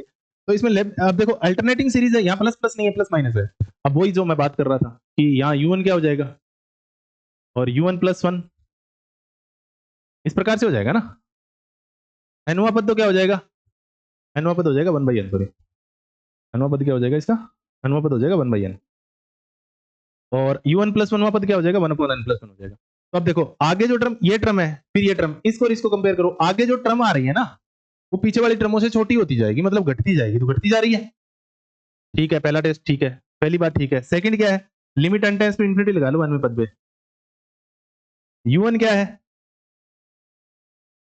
1/n, आंसर क्या आएगा 0। अगर ये दोनों बातें सही होगी ना तो फिर ये जो सीरीज है वो लेबनीज से सीखी थी, कन्वर्जेंट हो जाएगी। बस ये बात याद रखना। अच्छा, इसमें क्वेश्चन बता देता हूँ आपको यार, एक है इसमें, आपकी बुक में है कि नहीं है वो, उसमें जेपीएस में तो है, 92 पे है भैया, आपके 92 पे, पेज नंबर 92 पे क्वेश्चन है। 1/log2 याद कर लो भैया, इसे log2 minus log3 plus 1/log4, Lebanese परीक्षण से अभिसारी है ये। u1 निकालो। अच्छा, मैं इसको करके दे देता हूँ आपको, करके दे देता हूँ, चलो जिसके पास बुक नहीं है वो दिक्कत है। 1/log2 माइनस 1/log3, पता तो चल गया ना, ये अल्टरनेटिंग सीरीज है, लेबनीज लगेगा। log4 माइनस ऑन, तो u1 तो क्या आ जाएगा इसका 1/log n प्लस 1 ही आएगा क्या, n तो आ ही नहीं सकता क्योंकि log 1 तो 0 होता है ना, और 0 डिफाइन नहीं होगा, फिर 1/, चल रहा है तो log n प्लस 2। अब देखो log n प्लस 2 की वैल्यू बड़ी होती है ना log n प्लस 1 से, कंफर्म हो गया आपको। log का ग्राफ याद रख लेना यार, ये होता है, इससे आपको पता चल जाएगा। अब यहां खड़े हो तो वैल्यू ये आ रही है, और यहां खड़े हो तो वैल्यू ये आ रही है। इसका मतलब जैसे जैसे बढ़ोगे वैसे वैसे ग्राफ भी बढ़ रहा है। इसका मतलब आगे आने वाली टर्म है, पीछे जाने वाली टर्म से बड़ी है। अब यहाँ 5 है, 5 बड़ा है 4 से, तो 1/5 छोटा हो जाएगा ऑटोमेटिकली 1/4 से। तो मैं क्या कह सकता हूं कि 1/log n प्लस 2 है ना, 1/log n प्लस 2 ये छोटा हो जाएगा किससे, 1/log n प्लस 1। पहली बात तो यही थी कि ये छोटा होना चाहिए, छोटा हो गया, यानी log n प्लस 1 तो पहले आएगा। log n प्लस 1 ये पहली टर्म है ना, कि भाई जो भी पद आए ना सीक्वेंस में वो छोटे होने चाहिए आगे वाले, ये बड़ा है। फिर आप कह रहे हो कि log 2, भाई log 2 की जो वैल्यू है वो मान लो ये है, log 3 की वैल्यू ये है। अब इनको अपोन में कर दोगे, वैसे तो ये बढ़ रहा है पर ये अपोन में है, तो इसका मतलब 5 अगर 4 से बड़ा है, इसका मतलब 1/5 छोटा हो जाएगा 1/4 से, तो वही वाला मामला है, अपोन में जाएगा छोटा हो जाएगा। फिर आप लिमिट लगा दो इस पे, limit n tends to infinity u1, तो लिमिट n ये तो लगा लोगे, limit n tends to infinity u1 लगाना एक बार के लिए, limit n tends to infinity u1 लगाओगे तो आपके पास क्या आ जाएगा, log n प्लस 1 लगाना। आंसर क्या आएगा इसका, log इनफिनिटी का आंसर क्या है, क्लियर 0। और अगर ये 0 आ गया तो लेबनीज टेस्ट से आप फाइनली क्या कह दोगे, ये देखो साहब इसका मान क्या है। अच्छा, ये क्या आता है log n प्लस 1, पता चला आपको 0 कैसे, n की वैल्यू रख दो यार, n की वैल्यू जब इन्फिनिटी रखोगे ना तो आंसर क्या आएगा इन्फिनिटी। तो इन्फिनिटी प्लस वन, इन्फिनिटी में एक जोड़ोगे तो इन्फिनिटी रहेगा ना, वो तो समंदर हो गया। तो वन अपॉन इन्फिनिटी आंसर आ जाएगा 0। तो दोनों बातें लेनी चाहिए। तो कहता है कि ये जो टर्म है ना वो आगे आने वाली टर्म से बड़ी होनी चाहिए, ये जो टर्म है ना वो आगे आने वाली, या फिर यूं कहो कि प्रत्येक टर्म पीछे जाने वाली टर्मों से छोटी होती जाए। तो प्रत्येक टर्म n+2 ही लिखा है, वो प्रत्येक टर्म आगे n+2 आएगा एक दिन, पहले n+1 आ गया, तो ये जो n+2 है वो पीछे जाने वाली टर्म उससे छोटा होता जाएगा। इसका मतलब ये बात ठीक है लेबनिज़ के हिसाब से। फिर इसने कहा अन्वय पद पे लिमिट लगा दो, लगा दी, आंसर 0 आना चाहिए, आ गया। दोनों बातें ठीक है, लेबनिज़ कहता है कन्वर्जेंट कर दो इसको। तो ये पूरी सीरीज ये है, इसमें जो क्वेश्चन इंपॉर्टेंट बताए हैं उनको छोड़ना मत। अच्छा, इसमें जो सेकंड यूनिट है ना सीक्वेंस एंड कन्वर्जेंस वाले पार्ट में, कन्वर्जेंस थ्योरी वाले पार्ट में, उसमें आपके पास एक तो है इम्प्रॉपर इंटीग्रल और एक है फूरियर सीरीज। तो मैं आपको पहले फूरियर करवा देता हूं, फूरियर से बड़ा क्वेश्चन पड़ेगा। फूरियर में देखो, फूरियर सीरीज देखो आप, पहली बात तो फूरियर सीरीज लगेगी कहां? फूरियर सीरीज कहां लगती है? यूनिट नंबर 5th है ये। फूरियर सीरीज कहां लगती है? फूरियर सीरीज लगती है पीरियोडिक फंक्शन में। पीरियोडिक फंक्शन में, पीरियोडिक फंक्शन क्या होते हैं? जो मतलब कुछ एक टाइम के बाद में ग्राफ चेंज हो जाते हैं, ये पीरियोडिक फंक्शन होते हैं। जिनकी जो पीरियड होता है ना 0 से 2 पाई, यानी 2 पाई का जो ग्राफ होता है ना, 0 से 2 पाई का जिसका पीरियड होता है, वहां फूरियर सीरीज अप्लाई हो जाती है। कहने का मतलब जैसे पीरियड का मतलब होता है कि एक टर्म के बाद में ग्राफ रिपीट होना स्टार्ट हो जाते हैं। जैसे साइन एक्स का ग्राफ है, साइन एक्स का ग्राफ क्या है? ऐसे ही होता है। अगर मैं इसको यूं देखूं कि ये इसका टाइम पीरियड कितना है, तो मैंने कहा ये 0 है, यहां जाके ये 2 पाई हो जाएगा, तो आगे वेव ऐसी ही मिलेगी ना मुझे। अब आप कहोगे नहीं यार ऐसे नहीं है, मैं तो यहां से देखना स्टार्ट करूँ, ये हो गया आपका π/2, तो ये फिर कितना हो जाएगा? ये फिर 3π/2 और 2 पाई प्लस कितना हो जाएगा? 5/2। तो अभी भी तो भाई इतनी वेव है, ऐसी ऐसी ग्राफ में हर जगह वेव है, ऐसी ऐसी ग्राफ में हर जगह, तो मतलब इसका पीरियड कितना मानोगे आप? 2 पाई है, 2 पाई के बाद में ग्राफ सेम सेट में चलना स्टार्ट हो जाएगा। तो ये जहां जहां ऐसा होगा ना 0 से 2 पाई के बीच में ग्राफ जहां चेंज होते हैं, वो सारे के सारे क्या होते हैं? पीरियोडिक फंक्शन होते हैं, और उन पे आपको फूरियर सीरीज बनानी है। और फूरियर सीरीज कुछ नहीं है, फूरियर सीरीज का एक फॉर्मूला याद रखना है। रखो आप फूरियर सीरीज। अब ये जो कांस्टेंट फंक्शन है, ये फलाना ढिमका, ये मत याद रखना, जो इंपॉर्टेंट रिजल्ट है वो देखो आप कि फूरियर सीरीज बनाएंगे कैसे साहब, क्वेश्चन कैसे देगा, वो फूरियर सीरीज पूछेगा आपको। देखो f कोई भी फंक्शन होता है उसको फूरियर सीरीज के फॉर्मेट में लिख सकते हो। ये होता है a0 plus n tends to 1 to infinity an cos nx plus bn sin nx। दुनिया का कोई भी पीरियड फंक्शन जिसका आवर्तकाल -π टू पाई है, जिसका आवर्तकाल क्या है? 2 पाई, मतलब पूरा आवर्तकाल 2 पाई का है, अगर वो ग्राफ आपका -π टू पाई है ना, मैं आपको क्वेश्चन करवाऊंगा तो समझ में आ जाएगा, -π टू पाई है, तो कोई भी फंक्शन हो भले वो, तो -π टू पाई के बीच में अगर है, तो उसका जो फूरियर सीरीज होगा ना कोई भी फंक्शन का, वो ये होगा a0 plus n tends to 1 to infinity an cos nx plus bn sin nx। ये आपका फाइनल आंसर हो जाएगा। अब ये क्या है यार? यहाँ a0 का आंसर निकालना है, an का आंसर निकालना है और bn का आंसर निकालना है। ये तीनों आंसर निकालो, चिपका दो, यहाँ आंसर आ जाएगा। अब यहाँ फॉर्मूले होते हैं, ये फॉर्मूले वैसे तो हम इसको ड्राइव करते हैं, पर यहाँ अब याद ही रखने पड़ेंगे आपको। a0 का फॉर्मूला ये देख लो, -π टू पाई fx t, याद कर लो, कुछ नहीं करना, ये फॉर्मूले निकालने हैं, ये इनसे आंसर निकालने हैं। मैं एक क्वेश्चन करवा दूंगा, सारे कर लोगे। यहां से ये निकालो, यहां रख दो। अब इवन कहे ओड कहे कोई भी फंक्शन कहे, यही फॉर्मूला रखना है, ठीक है? तो 1/2 पाई, और an का मान क्या हो जाएगा? 1/पाई -π टू पाई fx dx, और ये an का मान और bn का मान देखो आप, bn का मान क्या हो जाएगा? bn का मान हो जाएगा आपका 1/पाई, अरे cos nx लगाओ यार, cos nx तो लगाओ, थोड़ा ध्यान रखना, ये फॉर्मूला याद रखना। ये देखो 1/2 पाई, और ये हो जाएगा cos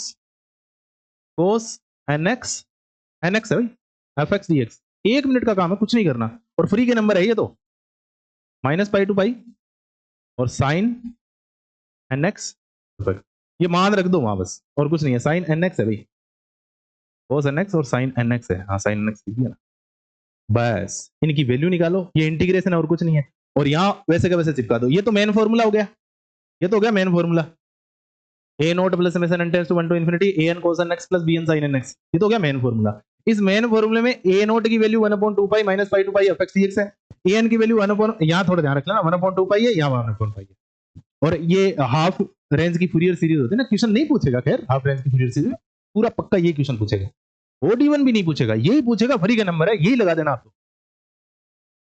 क्लियर है भाई? अरे यार अवेश में जल्दी जल्दी ऊपर नीचे हो जाता है ये मामला, थोड़ा सा गड़बड़ा गया सिस्टम। चलो कोई नहीं। पहला स्टेप, फूरियर सीरीज का क्वेश्चन 5 नंबर यूनिट में आएगा, बोल के बताएगा कि इस फंक्शन को फूरियर सीरीज में कन्वर्ट करो, फूरियर श्रेणी लिखो इसकी। तो क्या होता है, a naught plus summation n tends 1। Summation का मतलब है इन पदों को खोलना है, एन की जगह 1 लगाना है, a1 cos 1x, b1 cos x sine sorry, 2 की जगह a2, सबका मान निकालना है। सबके लिए फॉर्मूले हैं, ए नोट का फॉर्मूला है, an का फॉर्मूला है और bn का फॉर्मूला है। an का फॉर्मूला क्या है, 1/2 pi minus pi to pi of X dx। an का फॉर्मूला क्या है, 1/2 पाई नहीं, 1 पाई माइनस पाई टू पाई। ए वाले में क्या है, कोस है तो यहाँ भी कोस है, कोस n x of x into dx। bn में क्या है, वहां साइन है तो यहाँ भी साइन है, वही 1 पाई, यहाँ साइन और कोस का ही फर्क है। क्लियर है? मैं आपको क्वेश्चन करवाता हूँ जल्दी से। फूरियर सीरीज का क्वेश्चन देखो, अब क्वेश्चन देखो, क्वेश्चन फटाफट। हाँ ये देखो, पूरा क्वेश्चन पूछेगा और इंपॉर्टेंट भी है, इंपॉर्टेंट है भाई, बहुत इंपॉर्टेंट है ये क्वेश्चन। एग्जांपल नंबर 1 देखो, ये कह रहा है मेरे पास एक फंक्शन है, सब कुछ बोल के बताएगा, आपको तो कुछ निकालना ही नहीं है, एक्स स्क्वायर है, और ये कह रहा है एक्स की वैल्यू है ना वो माइनस पाई टू पाई है। और मैंने कहा था कि आपको जो भी फूरियर सीरीज बनाएगी वो माइनस पाई से पाई देगा। फूरियर श्रेणी याद करो इसकी, क्या याद करो, फूरियर श्रेणी याद करो। क्या याद करनी है इसकी, फूरियर श्रेणी याद करनी है। क्या याद करनी है भाई, फूरियर श्रेणी याद करनी है। तो फूरियर श्रेणी याद करनी है, तो मैंने कहा था कि दुनिया का कोई भी फंक्शन हो जो माइनस पाई से पाई के बीच में ब्रेकेबल हो, या फिर वेव चलता जाए, माइनस पाई से पाई के बीच में वेव कर रहा है, कव कर रहा है, तो आपको क्या करना है भैया कि उसकी फूरियर सीरीज का फॉर्मूला क्या होता है कि उसकी आप लिख देना कि इसकी फूरियर सीरीज, दिस फंक्शन की फूरियर सीरीज क्या होती है, वो होती है a naught plus summation n tends to 1 to infinity और an cos nx plus bn sin nx, इतना सा मामला है। अब क्या करना है, an bn और a नोट की वैल्यू निकालनी है और कुछ नहीं करना, बस इसमें मान रखना है। समझ रहे हो क्या मेरी बात? इक्वेशन नंबर 1 दे दो, इक्वेशन नंबर 1 थोड़ा सा बड़ा होगा, बड़ा क्वेश्चन आएगा 12-13 नंबर का, जो भी बड़ा क्वेश्चन आता है ना आपका। तो यहां क्या करना है, यही ए नोट क्या होगा। अब अच्छी बात यह है कि इंप्रोपर इंटीग्रल और इसके क्वेश्चन मिक्स में आएंगे, तो इंप्रोपर इंटीग्रल्स में टाइप पूछेगा आपको कि कौन से टाइप का इंटीग्रेशन है, वो मैं जल्दी से छोटे क्वेश्चन में बता दूंगा आपको, तो ये यूनिट भी कंप्लीट हो जाएगी। ये देखो भाई, ए नोट क्या है, यहाँ ए नोट क्या होता है, ए नोट होता है 1/2 पाई, क्या था भाई, minus pi to pi of X into DX. यही है वो फॉर्मूला, थोड़ा देखो पीछे लिखा होगा हमने, ये रहा a naught 1/2 pi minus pi to. F x मतलब जो फंक्शन है वो लिखो, वेयर एफ एक्स क्या है, एफ एक्स क्या है, एफ एक्स दे रखा है आपको, एक्स प्लस एक्स स्क्वायर है ना, एफ एक्स दे ही रखा है, x plus x square. Clear है? तो लगा दो फिर, ए नोट क्या हो जाएगा, a naught 1/2 pi minus pi to pi, F x क्या है, x plus x square into D x. अब इसका इंटीग्रेशन और लिमिट लगा दो, 1/2 पाई अपनी जगह पड़ा है, ये क्या हो जाएगा, X square by 2 minus X cube by 3। Limit क्या लगानी है दादा, 0 to pi, sorry minus pi to pi, limit लगाओ फटाफट, लिमिट तो लगा लोगे, upper limit minus lower limit, 1/2 pi, upper limit लगाओ, अपर लिमिट हो जाएगी pi square by 2 minus pi cube by 3, और फिर माइनस लोअर लिमिट माइनस है तो वो माइनस पाई स्क्वायर बाई 2 हो जाएगा, और फिर माइनस माइनस माइनस और माइनस प्लस हो जाएगा पाई क्यूब बाई 3, और इसका आंसर आ रहा है आपका फाइनली पाई स्क्वायर बाई 3। देखना यार ये आ रहा है, पाई स्क्वायर बाई 3 आ रहा है, देखना आप थोड़ा, बस इसमें और कुछ नहीं करना है, एक्स स्क्वायर ठीक है, ये आ रहा है क्या, 1/2 पाई भी तो है ना साथ में, हाँ ये आ रहा है, पाई क्यूब वाला बचेगा मामला, बचेगा ना, हाँ माइनस 2 पाई बाई 3 ठीक है, पाई स्क्वायर, हाँ ठीक है ये आ रहा है पाई स्क्वायर बाई 3। क्लियर है? मैंने रह गया अपना, देखना यार माइनस माइनस क्यों आएगा, माइनस और माइनस प्लस हो जाएगा ना, ये तो प्लस ही बचेगा फाइनली, पाई स्क्वायर बाई 3। ये ए नोट की वैल्यू है, ये देख लेना थोड़ी कैलकुलेशन है यार, ठीक। सेकंड देखो, ए एन ज्ञात करना है, अब क्या ज्ञात करना है, ए एन ज्ञात करना है, बस आपको तो finally A N B N A naught तीन ही फॉर्मूला रख दो, 1/2 pi minus pi to pi F X DX, F X cos N X. अब फॉर्मूले देख लेना, मैं आपको नोट तो नहीं करवाऊंगा, बता दूंगा आपको कहाँ है। ये हो जाएगा 1/2 पाई माइनस पाई टू पाई, और एफ एक्स की वैल्यू लिख दो, और कोस, ठीक है। अब तक कुछ नहीं किया, अब देखो इन दोनों को ब्रेक कर लो, 1/2 पाई बाहर पड़ा है और इनको ब्रेक कर लो, लिमिट चली जाएगी माइनस पाई टू पाई, एक तो आपके पास फंक्शन बच जाएगा cos N x into D x, और एक फंक्शन बच जाएगा minus pi to pi x square cos N x into D x. अब आपने प्लस टू में कुछ इंटीग्रेशन देखे थे ना, उन इंटीग्रेशन का रिजल्ट है कि देखो, एक मैं रिजल्ट बताता हूं आपको कि अगर minus A to A F X into D X है और अगर आपका फंक्शन दो प्रकार के आंसर देगा, या तो वो जीरो होगा या तो वो 0/2a हो जाएगा, सॉरी 0/a हो जाएगा, twice of F X into D x हो जाएगा। ये किस पे डिपेंड करता है? इवन। अगर एफ एक्स आपका इवन फंक्शन है ना, इवन का मतलब सम है, तो आंसर ये आएगा, और एफ एक्स अगर विषम फंक्शन है तो ये आंसर आएगा। यही है। तो अब ये रिजल्ट याद करने हैं आपको। देखो मैं रिजल्ट बता देता हूं आपको कहां है। रिजल्ट आपके जब फूरियर सीरीज स्टार्ट हो रही है तो 171 और 172, मैंने वैसे तो आपको करवा रखा है ये काम, तो 171 और 172 पे आंसर देखो आप इनके। 171 और 172 पेज नंबर पे पूरा डिस्क्रिप्ट दे रखा है, 8-10 प्रॉपर्टी है, वो एक बार फिर से देख लेना आप, ये देख के जाना, लास्ट में भी काम आएगी। अब देखो आपके पास जो आंसर बचा है ना, उसमें यही बच रहा है क्या? देखो ये आपके पास मिल रहा है x cos n x plus 1/पाई minus pi to pi cos square x। मैंने शायद गलत लिख दिया ना, उल्टा लिख दिया था। जीरो मिलेगा विषम पे, जीरो मिलेगा विषम पे, और ये सम पे हो जाएगा ट्वाइस। क्लियर है? अब थोड़ा इस पे देखो, अब ये क्वेश्चन ऐसे ही होंगे। इन प्रॉपर्टी, ये दो ही प्रॉपर्टी याद रखनी है आपको, एक तो ये है, एक वो हाफ रेंज वाली है। अब देखो ये क्या है, ये विषम फलन होता है कि समफलन होता है? कोस, कोस तो सम होता है।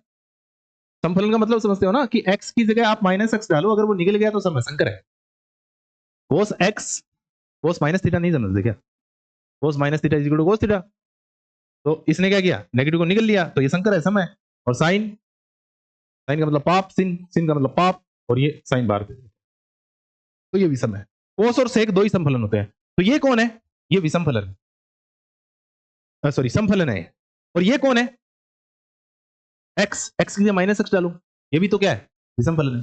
तो सम इंटू विषम क्या हो जाएगा? सम इंटू विषम, कोई सम संख्या है, कोई विषम संख्या है, क्या होगी? विषम ही तो होगी। तो उसका आंसर तो आपके हिसाब से क्या आना चाहिए? जीरो आना चाहिए। माइनस पाई टू पाई है, एक अंदर विषम फलन है, तो इसका आंसर तो हो जाएगा जीरो। बचेगा कौन? ये सम, ये सम, सम इंटू सम, सम, यानी बच गया ये। तो इसका आंसर क्या हो जाएगा भाई? 1/पाई तो अपना जगह पड़ा है, और इसका आंसर हो गया जीरो।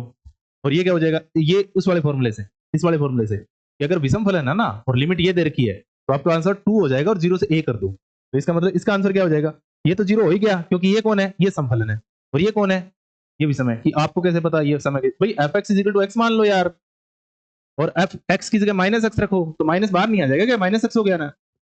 और एफ एक्स की जगह आप माइनस एक्स डालते हो ना, और वापस वही फंक्शन आ जाता है, तो फिर क्या होता है? वो समफलन, जैसे F X is equal to cos X है, तो एफ एक्स की जगह माइनस एक्स डालो, तो ये क्या हो जाएगा? कोस ऑफ माइनस एक्स करोगे तो कोस ऑफ माइनस एक्स क्या होता है? कोस एक्स, और कोस एक्स ही क्या है? अपना फंक्शन है, तो ये क्या है? समफलन है। बस खत्म है काम। तो ये समफलन है, ये विषम फलन है, और ये समफलन है। तो समफलन और विषम फलन मल्टीप्लाई करेंगे तो विषम फलन हो जाएगा, ये जीरो हो जाएगा भाई। तो बचेगा ये। उस वाले मेथड से क्या हो जाएगा कि उसको ट्वाइस करो, लिमिट माइनस पाई टू पाई मत करो, 0 टू पाई करो, और ये क्या है? X square into cos N x into D X. तो आपके पास फाइनली क्या बच गया? देखो थोड़ा, फाइनली बच गया। हाँ लेंथी है इसलिए बड़े हैं ये क्वेश्चन, तो मुशक्कत तो आपको करनी पड़ेगी भैया। 0 टू पाई है कुछ नहीं, एक जैसे क्वेश्चन है बस। ये 8 प्रॉपर्टी है, इनको याद रख लो, बस खत्म हो जाएगा। X square cos N x into D X. Clear है? अब देखो क्या करोगे। अब ये क्या है? एक इंटीग्रेशन है, किसका? एक्स स्क्वायर और कोस एन एक्स। तो आइलेट्स रूल, इंटीग्रेशन का आइलेट्स रूल जानते हो, कि जिसका डिफरेंशिएबल आप इजीली कर लो। डिफरेंशियल का मतलब कि जैसे जैसे डिफरेंशिएबल करते जाए और वो कम होता है, कम होता जाए, एक दिन जीरो आ जाए। तो u इंटू वी का यही फॉर्मूला होता है ना, u into V, first into second मानते हो ना आप?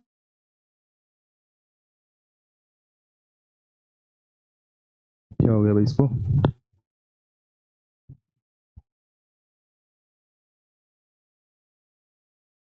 सर सर सर क्या हुआ इसको?